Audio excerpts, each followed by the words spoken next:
첫날은 굉장히 저혈당이 많이 나왔어요. 빨간색이 저혈당이거든요.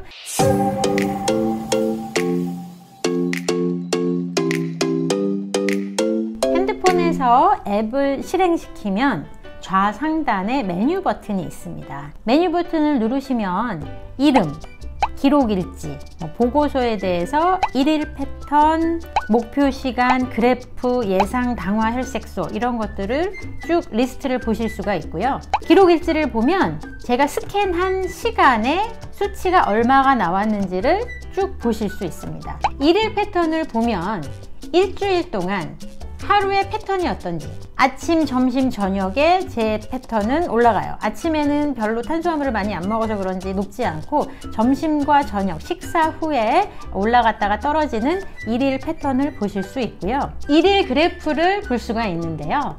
일일 그래프를 보면 첫날은 굉장히 저혈당이 많이 나왔어요. 빨간색이 저혈당이거든요. 제가 사실 평소에 먹지 않는 음식들을 굉장히 많이 먹었어요. 왜냐면 실제로 혈당이 얼마나 어떻게 변하는지 보기 위해서. 그래서 패턴들을 보실 수 있습니다. 일일 그래프로 무엇을 먹었을 때 얼마나 올라가고 얼마나 오래 유지되고 이런 것들을 확인하실 수 있고요. 여기에 예상 당화 혈색소라는 아이콘이 있는데, 이걸 눌러보면 저는 4.6 이렇게 예상이 된다고 나옵니다. 4.6은 굉장히 낮은 수치예요. 제가 실제로 혈액을 뽑아서 검사를 병원에서 해봤더니 5.5가 나왔어요. 5.5도 정상이거든요. 그렇기 때문에 이 리브레에서 예상하는 당화 혈색소는 조금 낮고 측정하는 혈당도 조금 낮게 나오는 것 같은데, 이 리브레는 패턴이 어떤지, 어떤 음식이 나쁜지, 어떻게 하면 혈당을 떨어뜨릴 수 있는지 그런 것들을 판단하기에 굉장히 좋은 기구라고 생각이 됩니다. 지금부터는 실제 어떤 음식을 먹었을 때 혈당이 어떻게 변하는지에 대해서 말씀드리려고 하는데요. 음식을 먹으면 먹기 전에 비해서 30분, 1시간 정도까지 혈당이 올라갑니다. 그리고 2시간 정도 되면 혈당이 정상으로 내려와요. 그게 정상적인 거고요. 저의 경우에는 제가 당뇨병 진단하는 검사를 하면서 측정을 해본 결과 일정량의 당을 먹었을 때 한 50 정도 혈당이 올라가고 2시간 뒤에는 정상으로 내려오는 그런 패턴을 갖고 있었어요. 음식을 먹고 혈당이 쭉 올라가고 쭉 떨어지고 이렇게 혈당 폭이 크다는 거, 변동폭이 크다는 거는 당뇨병 환자한테서는 굉장히 좋지 않은 사인입니다. 당뇨 조절이 안 된다는 얘기고 합병증도 빨리 생길 수 있다는 얘기예요. 변동폭이 크지 않게 식사를 하는 게 매우 중요하거든요. 지금부터는 제가 음식을 먹고 혈당의 변화가 어떻게 이루어지는지에 대해서 살펴볼 건데요. 제일 먼저 가장 흔하게 먹을 수 있는 도시락 정식을 먹었습니다. 쌀밥이 나왔고 낙지 볶음이 나왔습니다. 낙지 정식은 혈당이 한 60 정도 올라가더라고요. 제가 보통 한 50 정도 올라가면 그냥 평균, 어떤 음식을 먹었을 때 평균인데 쌀밥이 있어서 그랬던 것 같아요. 혈당을 잘 정확하게 측정하기 위해서 나온 거는 전부 다 먹었거든요. 그랬는데 그렇게 나왔고, 먹은 음식 중에 칼국수, 라면, 이렇게 밀가루, 국수를 먹어봤는데 혈당이 쭉 올라가요. 그리고 2시간은 떨어지긴 하는데 완전히 안 떨어지고 이렇게 3시간까지 슬슬 떨어지더라고요. 그래서 역시 밀가루 음식이 안 좋구나 라는 거를 알았어요. 그 다음에는 짜장면을 먹어봤어요. 똑같이 국수긴 하지만 많이들 드시는 거잖아요. 짜장면을 시켜서 1인분을 다 먹어봤어요.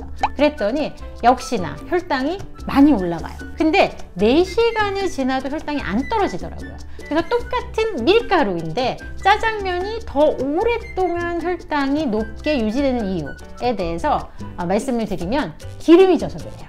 기름기가 많은 거는 오래 갑니다. 짜장면은 칼국수 라면보다 기름기가 많아 혈당이 많이 올라갔다가 오랫동안 지속되는 거죠. 제가 리브레를 사용하면서 제가 평소에 먹지 않는 음식들, 혈당이 어떻게 변하는지 궁금해서 여러 개를 먹어봤는데 제일 나쁜 조합은 떡볶이, 순대, 김밥이었습니다. 제가 평소에 먹는 음식, 귀리 현미밥, 그 다음에 된장찌개, 생야채, 콩나물, 호박나물 이렇게 먹었는데 수치가 너무 조금밖에 안 올라가는 거예요. 1시간도 안 됐는데 수치가 얼른 내려오더라고요. 아, 정말 건강하게 먹으면 혈당이 변동폭이 굉장히 작고 빨리 내려오는구나 라고 생각이 됐고요. 제가 리브레를 사용하면서 느낀 점은 우리가 늘 알고 있는 거, 밀가루는 혈당을 올린다, 이런 것 많이 알고 있잖아요. 근데 실제로 눈으로 확인하니까 아, 정말 이런 건 좀 조심해야 되겠구나 이런 생각이 들었고요. 건강한 식사를 하고 재봤을 때 혈당이 정말 너무 많이 안 올라가고 좋아서 아, 이렇게 먹는 거 참 계속 해야겠다 라고 생각하고, 여러분들도 굉장히 건강하게 그런 채소 많이, 쌀밥보다는 통곡류 이렇게 드시는 거를 하셨으면 좋겠다고 추천해 드리고 싶습니다. 혈당이 약간 높으신 분들, 당뇨 전 단계인 분들 질문 많이 하시는 게,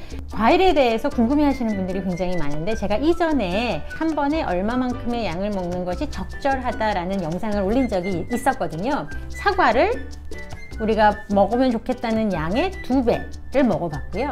그 다음에 귤은 적정량을 먹어봤어요. 사과를 2배를 먹었더니 혈당이 30분 이내에 쭉 올라가더라고요.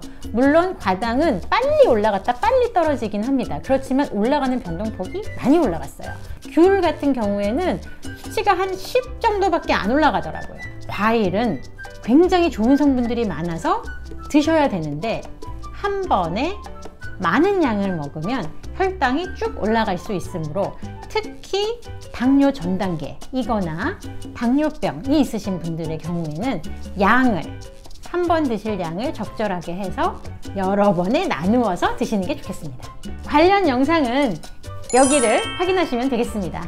오늘은 음식을 먹으면 혈당이 얼마나 올라가는지 리브레를 통해서 확인을 하고, 좋은 음식, 좀 덜 먹어야 되는 음식에 대해서 알아봤는데요. 다음 영상에서는 어떻게 하면 혈당을 떨어뜨릴 수 있는지 그것에 대해서 말씀드리도록 하겠습니다. 구독, 좋아요 눌러주시면 매일매일 여러분의 삶이 조금씩 건강해지실 겁니다. 감사합니다.